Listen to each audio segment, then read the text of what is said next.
दुष्काळी परिस्थितीमुळे आधीच त्रस्त असलेले शेतकरी हे पूर्णपणे हैराण झालेत। नाशिकच्या नांदगाव तालुक्यात गोवंश जनावरे शेळ्यांची मोठ्या प्रमाणावर चोरी होत असल्याची घटना वारंवार घडत आहेत। यामुळे तालुक्यात पशुपालक शेतकऱ्यांमध्ये भीतीचे वातावरण पसरलंय।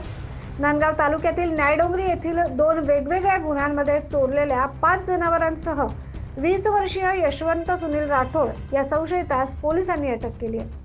पोलिसांनी परराज्यात सापळा रचून यशवंत सुनील राठोड यास ताब्यात घेतलंय। या संशयिताकडून खिल्लार बैलाच्या जोडीसह 5 गोवंश जनावरे ताब्यात घेण्यात आली।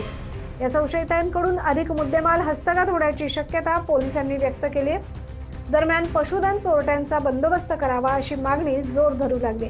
9 न्यूज महाराष्ट्रासाठी मनमाड येथून प्रतिनिधी अशोक बिद्री।